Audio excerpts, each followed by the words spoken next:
So hello people, welcome back to my channel. It's Neetu Revaliya है and आज की video specially उन सारे स्टूडेंट्स के लिए होने वाली है जो नवंबर 22 फाउंडेशन एग्जाम देंगे। आई नो जो स्टूडेंट्स अभी एस्पायर कर रहे हैं नवंबर 22 के लिए, वो मोस्टली 12th पास होंगे, जिन्होंने 12th अभी पास करी है and now they are thinking about कि अभी नेक्स्ट फ्यूचर में क्या करना है उनको।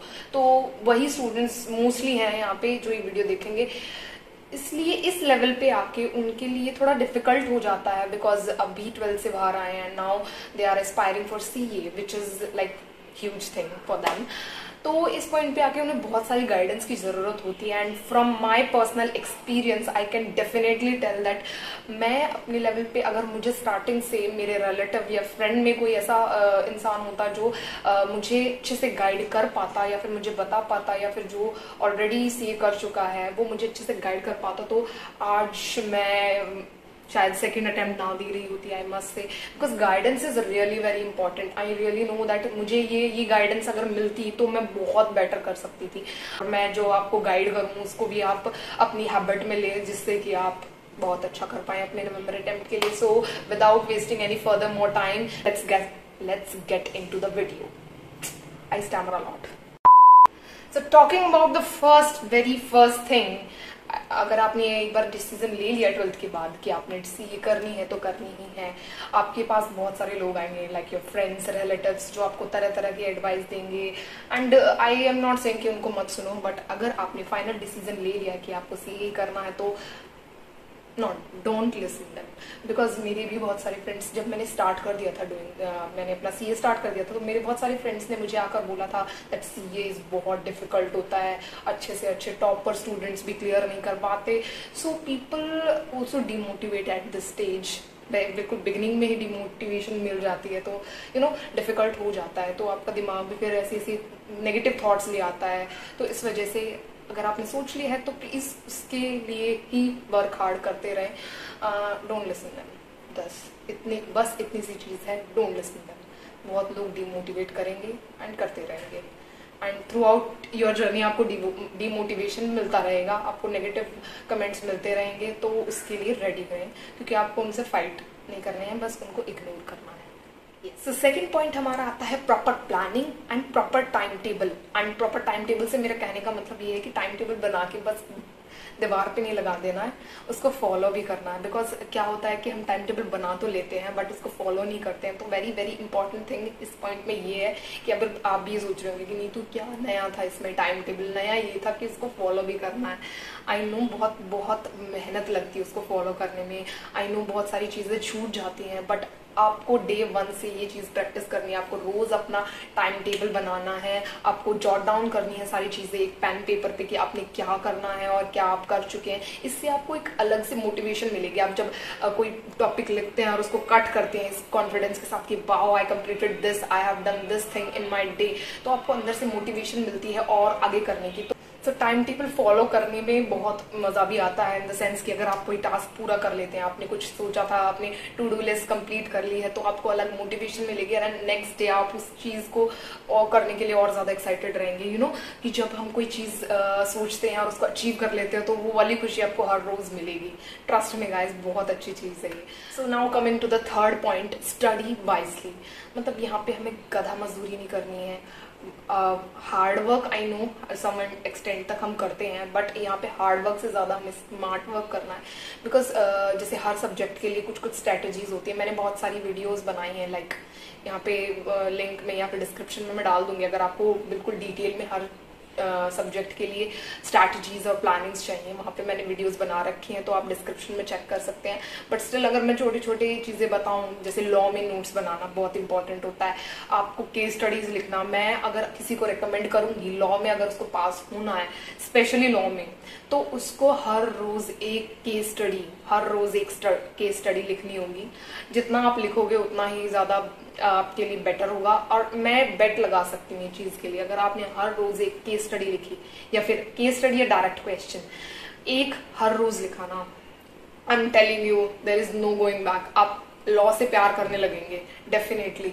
सो उसके बाद जैसे अकाउंट्स में आपको हैंड से प्रैक्टिस, अपने हाथ से प्रैक्टिस करनी होगी, टाइम लगा के, यू नो। एंड मैथ्स में क्या करना होता है, मैथ्स में लाइक कैलकुलेटर से ही सब कुछ आपने करना है टाइम मैनेजमेंट के साथ। And no use of pen paper, because maths में तो आपके पास टाइम ही नहीं होता कि आप इतना पेन पेपर का यूज करें। Minimum use of pen paper and सारा सब कुछ आपका कैलकुलेटर से ही हो जाना चाहिए। ईसीआर में भी आपकी सिर्फ प्रैक्टिस ही होती है, एंड इको में MCQ practices. So these are many things कि आपको कैसे हार्ड वर्क नहीं करना, ज्यादा स्मार्ट वर्क करना है। जो इम्पोर्टेंट है सिर्फ उसी के ऊपर ज्यादा फोकस करना है, जो ज्यादा इम्पोर्टेंट नहीं है उसको फोकस तो करना उसके ऊपर भी, but you know everyone know that.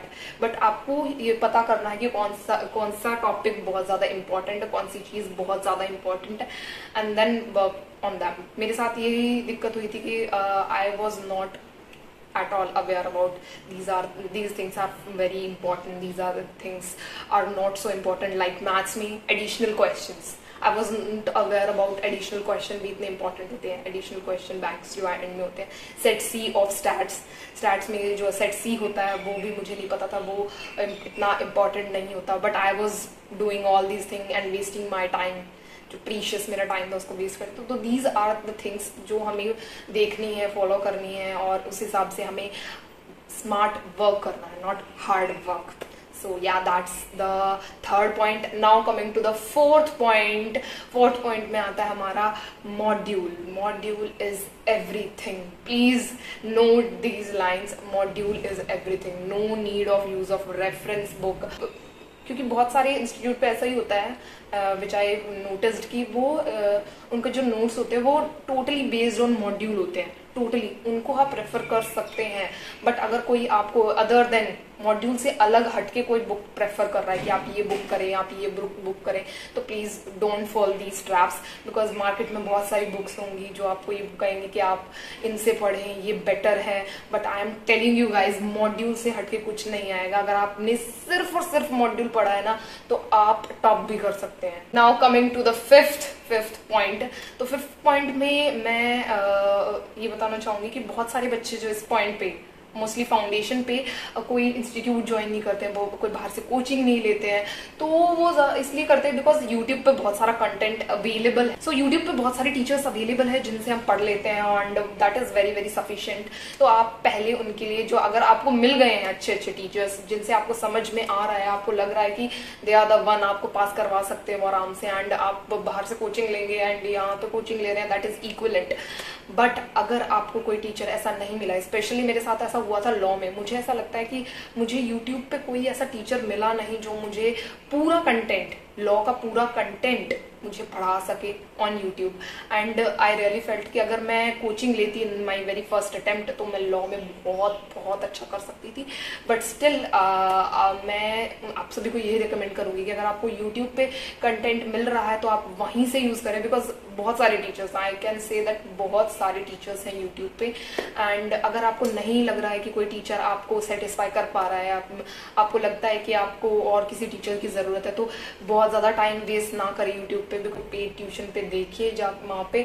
अगर आपको लगता है कि आप यूट्यूब से नहीं हो रहे सेटिस्फाई, तो please join paid tuition classes. कोई शर्म वाली बात नहीं है, कोई दिक्कत वाली बात नहीं है। One more thing I want to tell you guys, अगर आपको कोई टीचर मिल जाता है, आप उसी के पास से ही पढ़ें। ये नहीं कि आप यहाँ से भी पढ़ रहे हैं, आप दूसरे टीचर से भी पढ़ रहे हैं, आप तीसरे टीचर से भी पढ़ रहे हैं, तो ऐसे आप करेंगे तो आपका भी टाइम वेस्ट होगा, एंड आपको उतना अच्छा क्लियरिटी नहीं मिलेगी जैसा मुझे लगता है। क्योंकि मेरे साथ मैंने ये मिस्टेक भी करी थी साथ साथ कि मैं एक टीचर पे I was not sticking to only one teacher on YouTube, and the next point is that कि आपको अपनी जो स्टेशनरी है वो एक ही ब्रांड की रखनी है। आपको पेन, पेंसिल, इरेजर तो I don't know, but still calculator and everything जो भी आप अपने पास रखेंगे वो एक ही ब्रांड का थ्रू आउट आपको यूज करना है। तो इसलिए उस पर अपनी हैबिट डालने के लिए आप उसको सेम ब्रांड का रखें। आपने कैलकुलेटर लिया है तो प्लीज उसी कैलकुलेटर से आप प्रैक्टिस करें, बार बार इधर उधर चेंज ना करें, बिकॉज यू नो दैट कि कैलकुलेटर पे हमारी जो प्रैक्टिस होती है उससे हमारा हाथ सेट हो जाता है, एंड फिर वो हमारा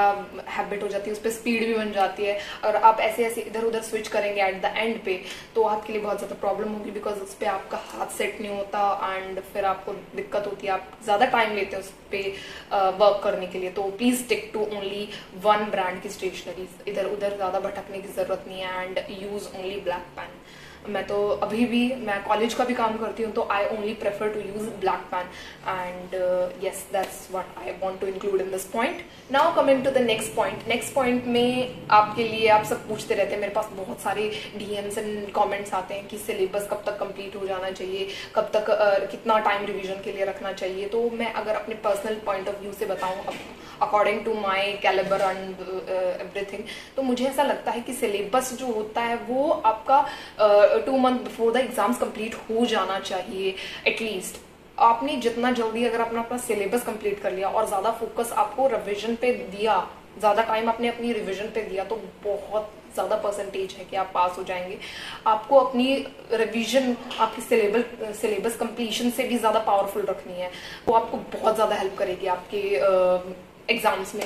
तो now coming to the next point. Next point जो ये होने वाला है, ये पिछले पॉइंट का ही और फर्दर आगे बढ़ते हुए कि आपको रिवीजन में भी क्या करना है। रिवीजन में आपको बहुत सारे टेस्ट देने हैं, एंड टेस्ट मैं कह सकती हूँ not only in revision but during your syllabus completion.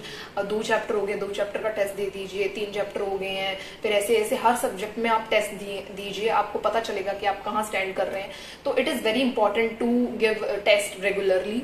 And test के साथ साथ जो ICAI वो प्रोवाइड करता है MTPs एंड RTPs, उनको प्लीज सॉल्व करिए। पास्ट ईयर के क्वेश्चन पेपर भी अवेलेबल होते हैं, तो आप उन्हें भी सॉल्व कीजिए। उनसे आपको पता चलेगा कि ICAI एग्जाम कैसा आता है और कैसे आपको अटेम्प्ट करना है, एंड ऑल दीज थिंग्स आपको क्लियर हो जाएंगी। ये भी बहुत इंपॉर्टेंट है। Please do MTPs and RTPs because बहुत ज्यादा इंपॉर्टेंट होती है। And now coming to the very very important thing मैं इसको इसलिए कह रही हूँ बिकॉज मुझे पता है कि मेरे जैसे स्टूडेंट्स जो हैं इस धरती पे बहुत सारे होंगे जो पढ़ रहे होते हैं, एंड पढ़ते पढ़ते उनको कुछ दिख जाता है, फिर उनके कुछ दिमाग में आ जाता है और वो सोचते रहते हैं और फिर उनका ध्यान कहीं और जाता है। और डिस्ट्रैक्शन तो यू गाइज ऑल नो कि कितनी ज्यादा होती है, बिकॉज हम इतने ज्यादा डिस्ट्रैक्टफुल हैं आज के इस वर्ल्ड में।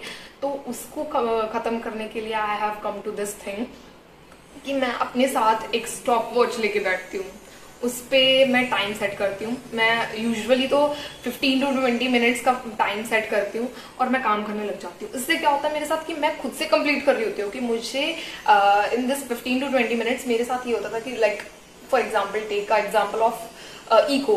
अगर मैं इको पढ़ रही हूँ तो मैं टाइम सेट कर देती हूँ 15 to 20 मिनट्स का कि मुझे इतनी देर में दिस 2 पेजेस मेरे को पढ़ने हैं, इनके नोट्स बनाने हैं। तो उससे क्या होता है मैं जल्दी जल्दी पढ़ भी लेती हूँ, मैं खुद से ही कंप्लीट कर रही होती हूँ कि मुझे ये 15 to 20 मिनट्स में ये 2 पेजेस कंप्लीट करने हैं, इनके नोट्स बनाने हैं, इनसे रिलेटेड जो भी चीजें होंगी मुझे अच्छे से समझ लेनी है। तो उससे क्या होता है कि मैं जल्दी से जल्दी उनको कंप्लीट करने की कोशिश करती हूँ, एंड मेरा इस वजह से सिलेबस भी मतलब ऐसे 2 पेज करके मैं पढ़ती हूँ, तो मुझे ऐसा मेरा वाओ एक और टास्क कंप्लीट हुआ, ऐसा खुशी होती है नेक्स्ट पेजेस पढ़ने की भी। तो ऐसे छोटी छोटी खुशियां मनाते हुए मैं पढ़ती हूँ, तो मुझे बहुत मोटिवेशन भी मिलती है इस तरीके से। आई डोंट नो आप उसको मोटिवेशन कहेंगे या नहीं, बट इस तरीके से मैं अपनी पढ़ाई को थोड़ा सा फन में ले लेती हूँ, एक्साइटिंग भी हो जाती है। तो उसके साथ साथ क्या होता है कि आप जैसे बैठ के डिस्ट्रैक्ट हो चुके हैं, आपने टाइमर लगा दिया बट आप खो चुके हैं अलग ही दुनिया में। तो आप हमारे साथ नॉर्मली क्या होता है, हम 2-3 घंटा अपना टाइम वेस्ट करके फिर हमें याद आता है कि wow I have wasted my 2-3 hours in phone, in chatting with someone and other thing की दीवार को घूर रहे और खो गए। तो उससे भी होता है कि 15-20 मिनट बाद आपको वो अलार्म बजेगा एंड आपको रिमाइंड हो जाएगा वाओ कि आप तो खो गए थे दीवारों में, आपको तो पढ़ना था। तो उससे आपका ज्यादा टाइम वेस्ट भी नहीं होता। तो ये मैंने ट्रिक रियलिटी में मेरे को बहुत ज्यादा हेल्प करी इस ट्रिक ने। मैं कह सकती हूँ कि मैं टाइम से पहले टाइम मैनेजमेंट मैंने इस चीज से सीखी है। तो अगर आपके लिए चीज वर्क करती है तो वेल एंड गुड, मेरे साथ तो बहुत अच्छे से काम करी, पर्सनल एक्सपीरियंस से बता रही तो झूठ नहीं हो सकता। And one more thing I will recommend कि आप घर पे ना पढ़ के आप लाइब्रेरी में जाके पढ़े, आपका कंसेंट्रेशन लेवल यहाँ से यहाँ पहुंच जाएगा। मैं कह रही हूँ नहीं, वीडियो मेरी पर्सनल अब मेरे से बहुत ज्यादा रिलेटेड है। मैंने जो थ्रू आउट दिस ईयर मैंने इस जर्नी में जो मैंने यहाँ from the very beginning of this journey मैंने आज तक मैंने एक्सपीरियंस करी है। मैं अपना पर्सनल एक्सपीरियंस ज्यादा शेयर कर रही हूँ थ्रू दिस वीडियो। तो मैं आपको बताना चाहूंगी कि अगर आप घर पे बैठ के पढ़ रहे हैं और आप लाइब्रेरी में बैठ के पढ़ रहे हैं, आपकी जो कंसंट्रेशन लेवल, आपका जो फोकस लेवल होता है वो यहाँ से यहाँ पहुंचा था। वहां पे आपको कोई डिस्टर्ब करने वाला नहीं होता और एक एटमॉस्फेयर आपके अराउंड होता है कि सब बच्चे पढ़ रहे हैं, सब बच्चे पढ़ रहे हैं, तो आप ना ही वहाँ पे फोन यूज कर पाओगे, ना ही वहाँ पे इधर उधर फालतू हरकतों में घुसोगे, किसी से बात कर रहे हैं, पीछे मम्मी बोल रही हैं तो आप वहाँ से डिस्ट्रैक्ट हो रहे हैं। तो आप अगर वहाँ पे बैठ के पढ़ेंगे तो आपका कंसंट्रेशन लेवल यहाँ से यहाँ पहुंच जाएगा। तो अगर आप घर पे बैठ के पढ़ाई करने की सोच रहे हैं तो प्लीज मेरी बात को इसको जरूर ध्यान दें कि अगर आप घर पे बैठ के पढ़ रहे हैं तो प्लीज आप लाइब्रेरी ज्वाइन कर लीजिए अपने आसपास, बहुत ज्यादा हेल्पफुल रहेगा आपके लिए।